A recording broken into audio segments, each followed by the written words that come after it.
Boa tarde a todos. Está muito baixo o volume. Está saindo a voz, está um pouco rouco, né? Foi-me proposto falar sobre algum tema da Eucaristia e me veio à mente, recordando que a Igreja Católica já estava no coração de Deus desde toda a eternidade e a religião cristã católica surgiu já de dentro de uma base, de uma religião pré-existente, que é o judaísmo. Então, a Igreja Católica é a realidade, enquanto que o judaísmo prefigurava, era uma imagem, assim como vocês podem ver esse quadro atrás de mim aqui de Nossa Senhora. Uma coisa é a pintura, outra coisa é a realidade. Então, nós vemos no Antigo Testamento prefigurações, porque a verdadeira realidade vai vir só com o cristianismo, com Jesus Cristo e com o maior de todos os seus dons, que é a Eucaristia. Então, eu vou buscar trazer alguns elementos de paralelos que existem já prefigurando no Antigo Testamento sobre a realidade da Eucaristia que nós temos hoje na Igreja Católica. Todos nós conhecemos a figura de Melquisedeque, né? Nós sabemos que para ter a Eucaristia necessita do sacerdote. E Jesus é considerado sumo sacerdote, segundo a ordem de Melquisedeque. Em que consiste, então, esse sacerdócio de Melquisedeque? Na carta aos Hebreus, ele vai dizer assim que Melquisedeque, rei de Salém, sacerdote do Deus Altíssimo, saiu ao encontro de Abraão e deu-lhe a bênção e ofereceu o dízimo de todos os seus despojos da guerra. Ou seja, Melquisedeque abençoou Abraão, que é o grande pai da religião judaica. Aí, no versículo 7, do capítulo 7 dos Hebreus, vai dizer assim: é indiscutível, é o inferior que abençoa quem é superior, é o inferior que recebe a bênção de quem é superior. O que o autor está dizendo? Abraão, por mais grande que ele esteja considerado para os judeus, ele é inferior a Melquisedeque, né? Alguém que veio antes, tinha mais autoridade e veio em nome de Deus abençoar Abraão. E no versículo 11 vai dizer assim: se a perfeição tivesse vindo através do sacerdócio levítico, que veio a partir dos bisnetos de Abraão, que foi a tribo de Levi, se houvesse sido a perfeição naquele sacerdócio em que se imolava bois, ovelhas, carneiros, não haveria necessidade que surgisse um outro sacerdote. E quem é esse sacerdote? Nós sabemos que é Jesus, né? Aí vai dizer assim: foi transferido o sacerdócio, ou seja, saiu dos levitas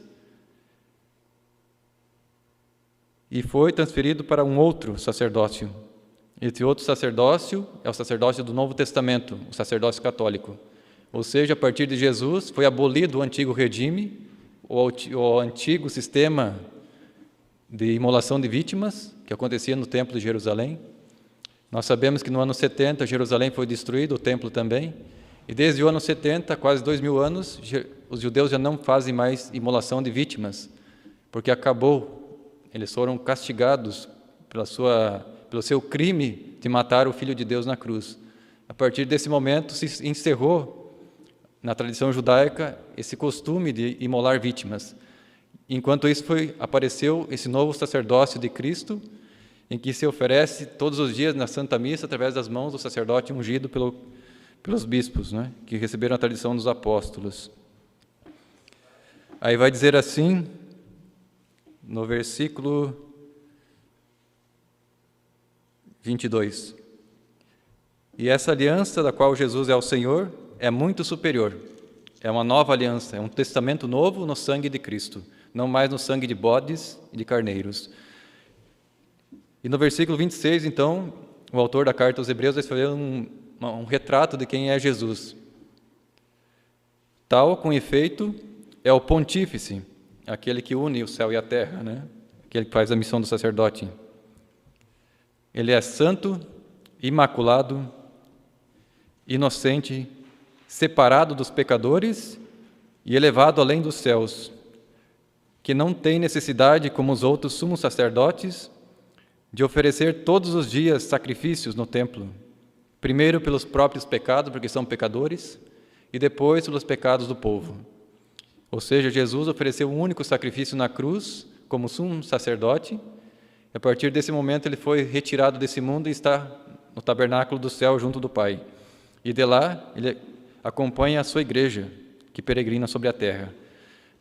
Vamos ver então Jesus, que carrega a plenitude daquelas três categorias que nós chamamos. Jesus é sacerdote, sumo sacerdote, perfeito, imaculado. Ele é também rei, porque ele governa o universo, porque ele é o próprio Verbo que criou o universo. E ele é também o profeta. O profeta é aquele que fala o que ouviu de Deus, ele só repete o que Deus mandou. E Jesus é plenamente o profeta, o verdadeiro profeta, né?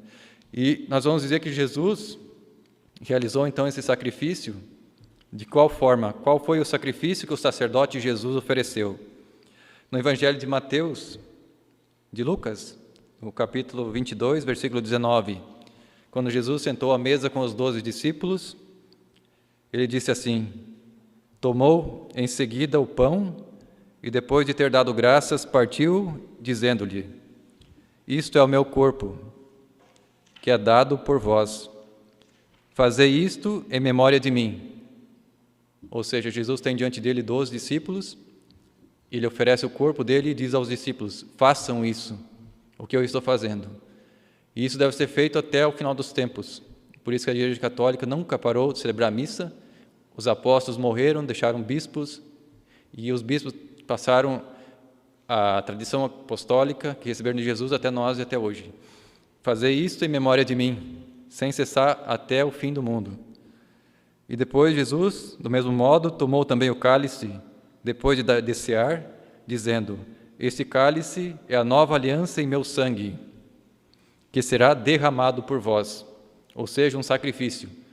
Todo sacrifício envolve o derramamento de sangue. A vítima, o cordeiro ou o boi, era degolado, sacrificado, de tal modo que o sangue era totalmente separado do corpo. E nós vemos Jesus, quando está na cruz, que a lança atravessa seu coração, ali sai a última gota de sangue. Então a vítima está totalmente separada do seu sangue. Ali o sacrifício é perfeito e derramado por nós, né? Nós vamos ver então o sacerdócio de Cristo se exerce com essa ceia. É um sacerdócio segundo Melquisedeque. Vamos ver então no Gênesis, no capítulo 14, como era o sacerdócio de Melquisedeque. Versículo 18. Melquisedeque, rei de Salém e sacerdote do Deus Altíssimo, trazendo pão e vinho.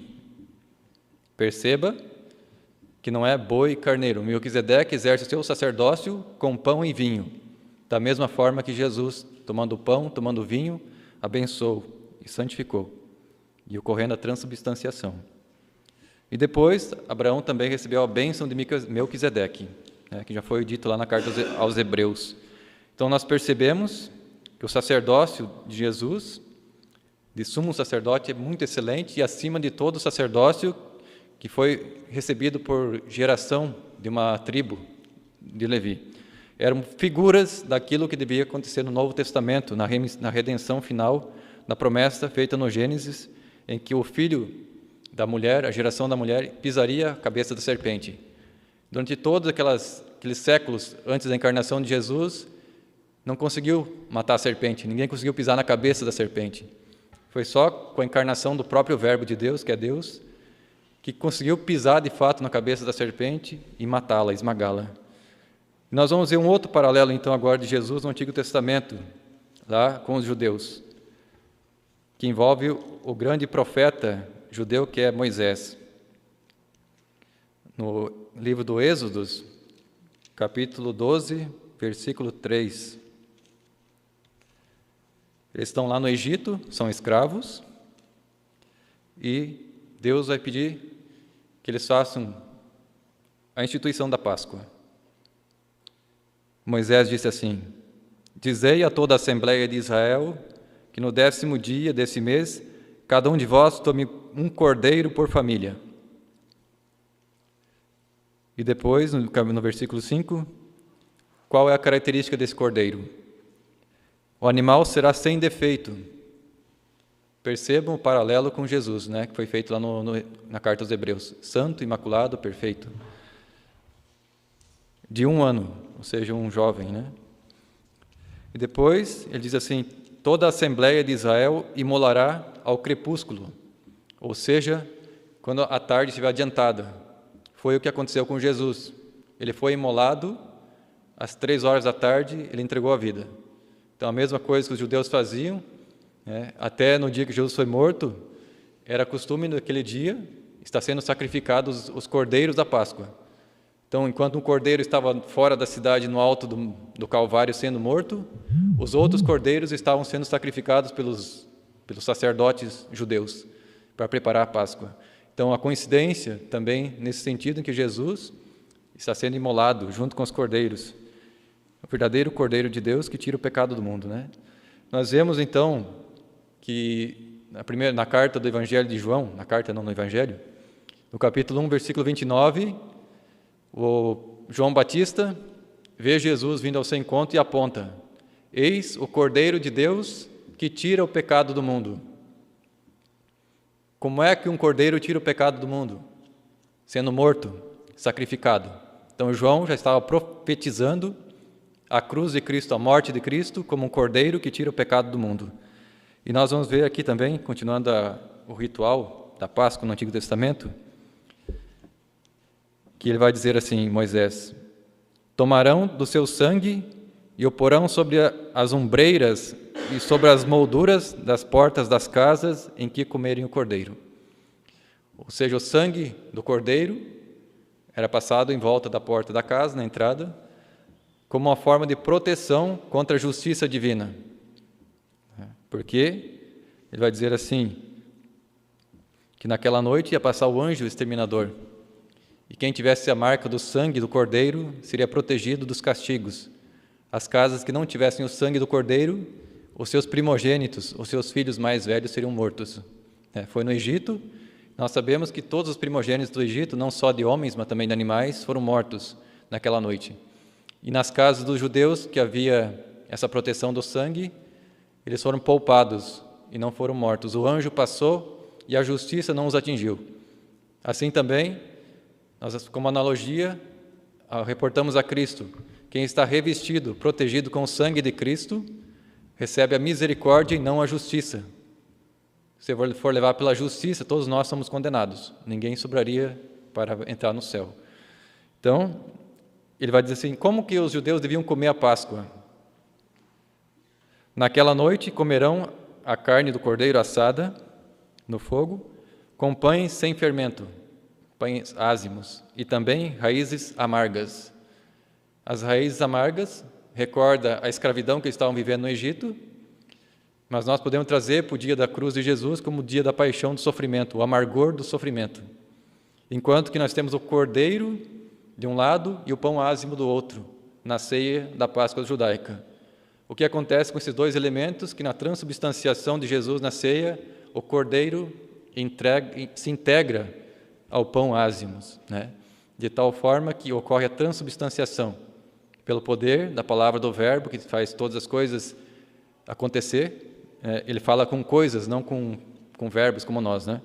Tudo que ele fala acontece.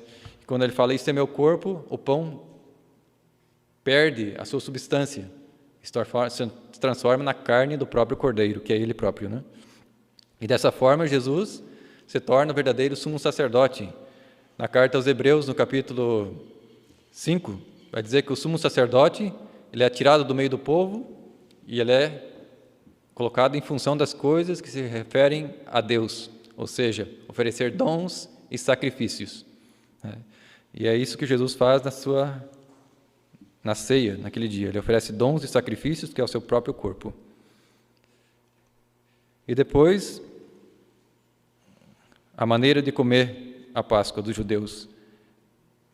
Tereis cingidos os vossos rins, vossas sandálias nos pés e vosso cajado na mão. Comereis apressadamente a Páscoa. Naquela noite passará através do Egito e ferirei os primogênitos. Ou seja, os judeus, eles comiam preparados para correr. Que a qualquer momento o inimigo poderia atingi-los. Então eles estavam com a sandália no pé, com o bastão na mão, com a cintura amarrada, com o cordão, preparados para, se precisar, fugir, né? Estavam na escravidão, eles precisavam sair.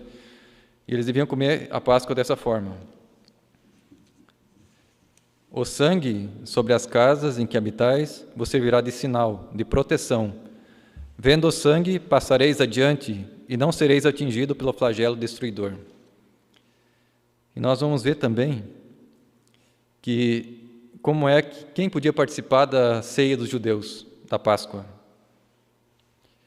Ele vai dizer assim no versículo 48 do capítulo 12. Se um estrangeiro habitando em tua casa quiser celebrar a Páscoa em honra do Senhor, que primeiro seja circuncidado. Nós podemos trazer isso para a nossa realidade. Se alguém quiser participar da Eucaristia, que seja batizado. A circuncisão era um rito da Antiga Aliança, do Antigo Testamento. O Novo Testamento, ele é marcado pelo batismo. Ide a todas as nações, batizai-os em nome do Pai, do Filho e do Espírito Santo. Né? Foi a ordem de Jesus no final do Evangelho de Mateus. Então, para os judeus participar da ceia, eles precisavam ser circuncidados. E para nós católicos, para alguém participar da ceia, da comunhão, precisa ser batizado. Se vocês lerem aquele documento que foi escrito por volta do ano 70, logo no período apostólico, que chama Didaquê, ali vai falar que para participar da ceia do Senhor, deve ser batizado e estar confessado dos seus pecados. Então, no ano 70, foi escrito por volta do ano 70 até o ano 110. Eles não têm a data certa, mas é uma espécie de catecismo da comunidade primitiva. E lá fala que para participar da ceia, da Eucaristia, o cara precisa ter batismo e a confissão. Tem que estar limpo do pecado. Aí nós vamos ver que nesse ritual judaico era precisado fazer algo concreto. Primeira coisa era precisado matar. E não só matar o cordeiro, mas comê-lo. Né? É algo que acontece com Jesus. Ele morre e ele serve de alimento ao mesmo tempo. E nós vemos que esse ritual da Páscoa que os judeus fizeram aqui, que foi relatado, ele é repetido pelos judeus em todos os tempos, em todas as gerações. E o que era a repetição da celebração da Páscoa dos judeus? Eles praticamente voltavam no tempo, como se eles estivessem lá, junto com os ancestrais deles no Egito, naquele lugar. Eles repetiam todo o gestual, todo o rito, de tal modo que era uma reviver toda aquela situação que os pais deles tiveram no Egito e que Deus os poupou. E nós vemos na Santa Missa o quê? O que nós celebramos hoje, nós voltamos com Jesus lá no cenáculo, nós sentamos à mesa com os apóstolos e a única missa celebrada foi a de Jesus. Todas as missas que existem em 2000 anos é a única missa de Jesus. É o mesmo sacrifício, o sacrifício é único. Assim como a Páscoa dos judeus foi a única, assim também o sacrifício da missa é único. E nós, quando celebramos a missa hoje, 2021, nós voltamos com Jesus lá no cenáculo, reunido com os 12 apóstolos, e ali nós vemos Jesus consagrando o pão e o vinho e nos dando por alimento. Ele, como é Deus, tem o poder de fazer com que isso aconteça não só naquele momento, mas também em todos os tempos em que um sacerdote puder consagrar. E nós vemos que Moisés também, ele é visto pelos judeus como grande profeta, né? E eles esperavam um Messias, que era prometido, que seria um novo Moisés, que nos daria um novo êxodo, uma nova libertação. E esse novo Moisés é o Cristo, né? E que vai dar não só o pão, a Páscoa, mas vai nos dar a lei, nos dar os mandamentos, né, de uma forma mais elevada do que o próprio Moisés. E nós vamos ver Jesus, então, no Evangelho de São João, capítulo 6, versículo 51, em que ele vai dizer assim: Eu sou o pão vivo que desceu do céu. Quem comer desse pão viverá eternamente. E o pão que eu hei de dar é a minha carne para a salvação do mundo. E também, versículo 53, se vocês não comerdes a carne do Filho do Homem e não beberdes o seu sangue, não tereis a vida em vós. Quem come a minha carne e bebe o meu sangue tem a vida eterna, e eu o ressuscitarei no último dia. Pois a minha carne é verdadeiramente uma comida, e o meu sangue verdadeiramente uma bebida. Nós vemos os evangélicos, os protestantes em geral, colocando palavras na boca de Jesus, dizendo que é um símbolo, né? Que a Santa Ceia é só uma memória do que Jesus fez, um teatro do que Jesus fez naquele dia. E quando Jesus fala, é verdadeira comida, verdadeira bebida, é minha carne, é meu sangue. Não sei, a menos que mudou o significado do ser, o verbo é ser, aquilo que é, não simboliza, é de fato, né? E Jesus afirmando que ele é a própria carne que está naquele pão. E depois um outro paralelo com Jesus no Antigo Testamento, nós vemos no deserto, depois que eles foram libertos, passaram o Mar Vermelho, Moisés conduz o povo pelo deserto, e no capítulo 16, o povo começa a se rebelar contra Moisés, se queixar da vida dura que estão tendo no deserto, que estão passando necessidades, né? Aí toda a assembleia, no versículo 2, toda a assembleia dos israelitas pôs-se a murmurar contra Moisés e Arão no deserto. Oxalá tivéssemos sido mortos pela mão do Senhor no Egito, quando nos sentávamos nas panelas de carne e tínhamos pão em abundância. Eles gostavam de ser escravos, né? O Senhor disse a Moisés: vou fazer chover pão do alto do céu. Sairá o povo e colherá diariamente a porção de cada dia. Ou seja, todo o sacrifício, tudo que Deus fez por eles, e eles começam a murmurar contra Deus. E Deus falou: eu vou fazer chover pão do céu, né? Que é o maná. E esse maná, ele caía todos os dias, como um orvalho, e as pessoas tinham que sair de manhã, coletar ele para comer, como forma de alimento. E esse maná, todos os dias, se você colhesse hoje e guardasse para amanhã, ele apodrecia. Então, é o alimento diário, né? Nós podemos ver um paralelo com Jesus, no Evangelho de Mateus, no Sermão da Montanha, em que ele fala: não os preocupeis com a comida, nem com a bebida, nem com as roupas, que o Pai do céu sabe do que vós precisais. Olha os pássaros do céu, olhem os lírios do campo, eles não trabalham, eles não fazem roupa, no entanto o Pai dá alimento e os veste. A cada dia basta o seu fardo. São os pagãos que se preocupam em ajuntar, porque não confiam que Deus é Pai, que um Pai que cuida. E nós vemos aqui no Êxodo justamente isso, o maná, todos os dias o Pai do céu dando pão, sustentando um povo no deserto. Centenas, milhares de pessoas no deserto, sendo alimentados diariamente por Deus. Mas eles queriam mais, começaram a sentir nojo até do maná. Aí Deus faz mais uma caridade para eles.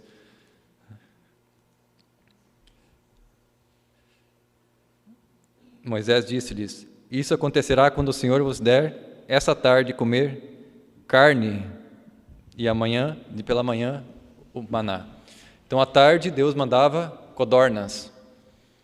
E de manhã, todo dia de manhã, o maná. Então, todo esse tempo, o povo de Israel foi recebendo dons e graças de Deus. E, novamente, nós vemos os dois símbolos da Eucaristia. De manhã, eles comiam o pão. E, à tarde, a carne. Nós vemos ali também os dois elementos que depois vão fazer parte da Eucaristia. Nós vemos que o simbolismo do deserto para nós significa essa nossa vida. É o período que nós saímos da escravidão, antes da redenção de Cristo, nós recebemos o batismo, nós estamos no Egito. Depois de receber o batismo, nós estamos no deserto, que é a nossa vida aqui até a nossa morte. E nesse período da nossa vida até a morte, nós recebemos um alimento também do céu. Jesus fala: não foi o vosso pai, Moisés, quem vos deu o verdadeiro pão do céu. Quem vos dá o verdadeiro pão do céu é meu Pai, que vai dar a vida pelo mundo, que é Ele próprio, né? Então, nesse período que nós estamos nessa vida, nós somos alimentados assim como os judeus no deserto. E é o próprio Deus que se faz alimento na nossa vida, dando força para nós chegarmos à terra prometida. Os judeus estavam 40 anos no deserto, murmurando diante das dificuldades, mas eles queriam chegar naquela terra de Canaã, que era chamada a terra onde corre leite e mel.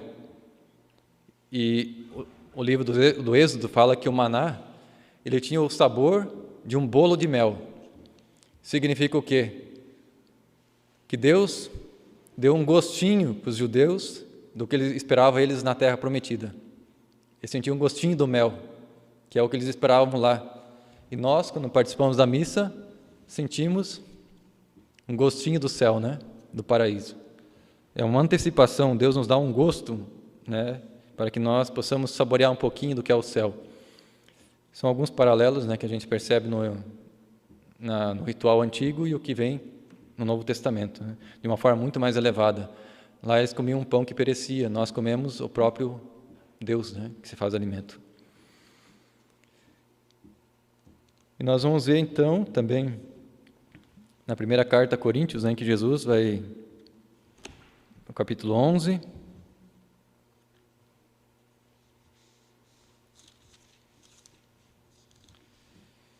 em que São Paulo vai escrever aos Coríntios o que ele recebeu por transmissão, por tradição, foi isso, que o Senhor Jesus, na noite em que foi traído, tomou o pão e, depois de dar graças, partiu e disse: Isto é o meu corpo, que é entregue por vós. Fazei isto em memória de mim. Do mesmo modo, Jesus, depois de ter ceado, tomou também o cálice. Este cálice é a nova aliança no meu sangue. Todas as vezes que dele beberdes, fazei-o em memória de mim. Assim, todas as vezes que comeis deste pão e bebeis deste cálice, lembrais a morte do Senhor até que Ele venha. São Paulo mesmo está dizendo, até que Jesus volte, até que Ele venha, comereis e bebereis o seu sangue.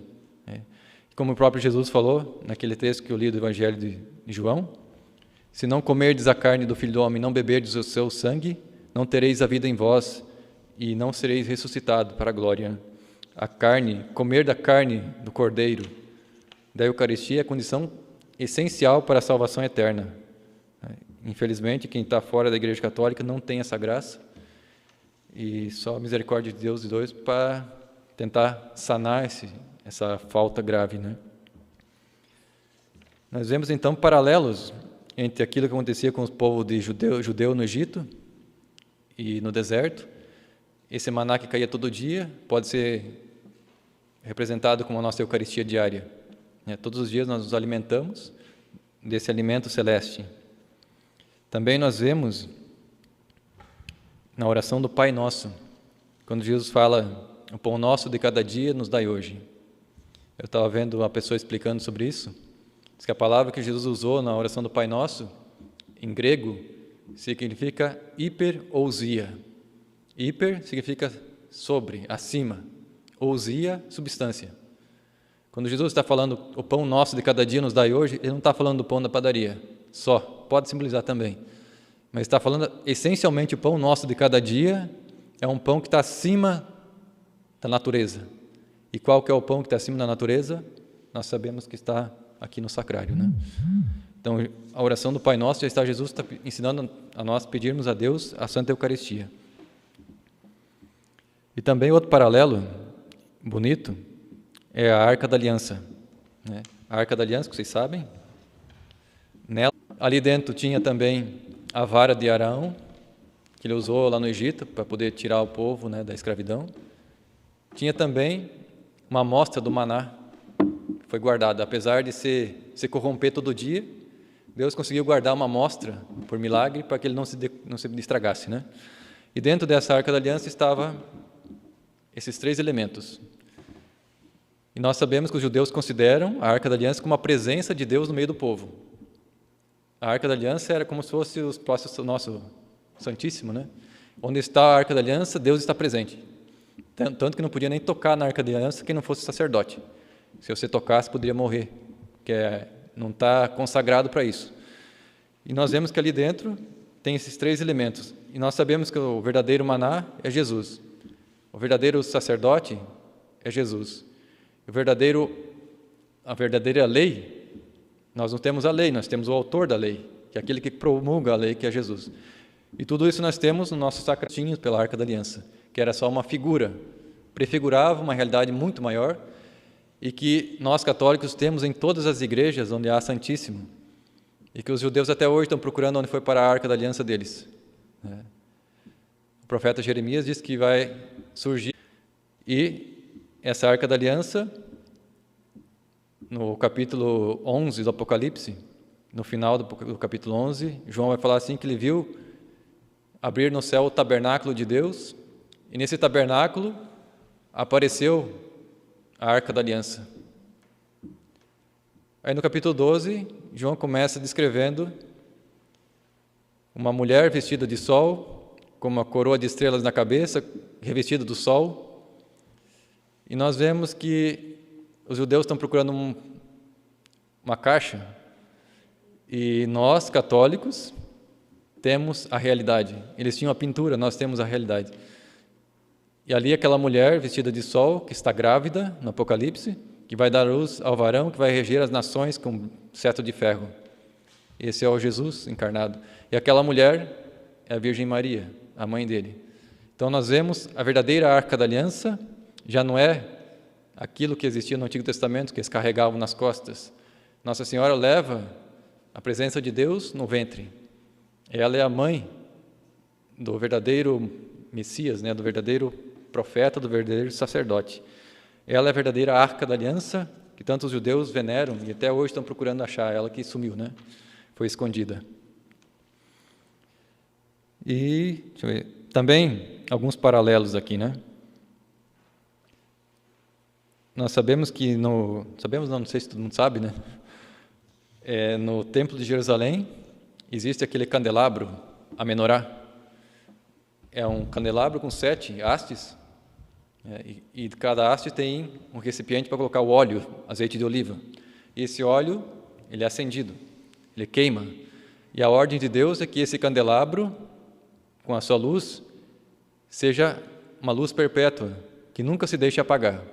Então, dentro do Templo de Jerusalém, a missão do sacerdote era manter o candelabro sempre aceso, nunca deixar faltar o óleo, sempre manter o óleo aceso, porque ali simbolizava, marcava a presença de Deus no meio do povo. Ali no templo tinha a Arca da Aliança e tinha o candelabro, a luz acesa. E nós vemos nas igrejas católicas a Arca da Aliança verdadeira e a luz perpétua que está marcando a presença de Deus aqui na igreja. É a mesma realidade que existia no Antigo Testamento. E um outro paralelo, mais uma curiosidade, No Antigo Testamento, vocês já ouviram falar dos pães da presença, da proposição, até que Jesus comentou numa passagem que Davi comeu com seus soldados, esse pão da proposição, que era consagrado e só os sacerdotes poderiam comer. Esses pães da proposição são 12, um de cada tribo do povo de Israel, simbolizando a totalidade do povo. Era em forma de disco, como se fosse um prato, e colocavam 6 pães em 2 montinhos, 2 pilhas. E em cima tinha incenso. Eles ofereciam aquilo na presença de Deus, esses pães, simbolizando a consagração do povo a Deus. E esses pães ficavam durante a semana toda lá no templo, diante de Deus, no altar de ouro. E toda semana eles eram substituídos.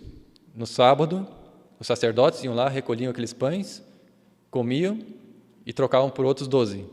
E assim ficava perpetuamente o pão da presença diante de Deus no templo.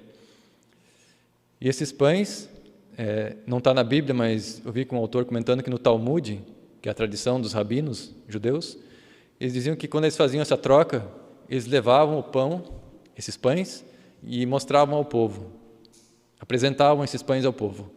Então nós podemos perceber que também nós gostamos de apresentar o nosso pão do céu ao povo, Todas as vezes que a gente adora Jesus, não é um simples pão como o deles, mas nós temos Jesus exposto para que as pessoas possam vê-lo, não só se alimentar, mas também adorar Jesus no Santíssimo Sacramento. E agora nós vemos um outro paralelo, quando Deus pede a Abraão que sacrifique o seu filho Isaque no alto monte. Deus Abraão estava conduzindo Isaac, né? E no meio do caminho, Isaac vira para Abraão e diz assim: Pai, nós temos o fogo e temos a lenha. E onde está a ovelha para o sacrifício? Aí Abraão fala para Isaac: Deus vai providenciar, meu filho. Deixa eu só achar a passagem aqui. Gênesis 22.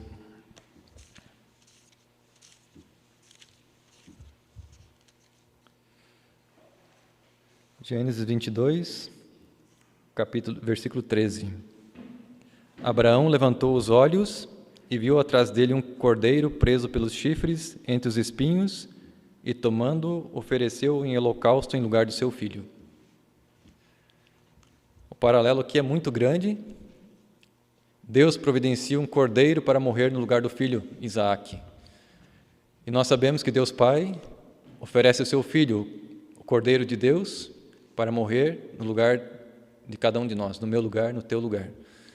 Então, aquele cordeiro que está preso pelos chifres naquele arbusto simbolizava o Cristo, que depois ia ser imolado no meu lugar, no teu lugar.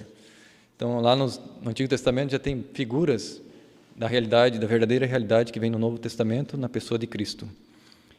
E uma última curiosidade: Jesus nasceu em Belém, a cidade de Belém.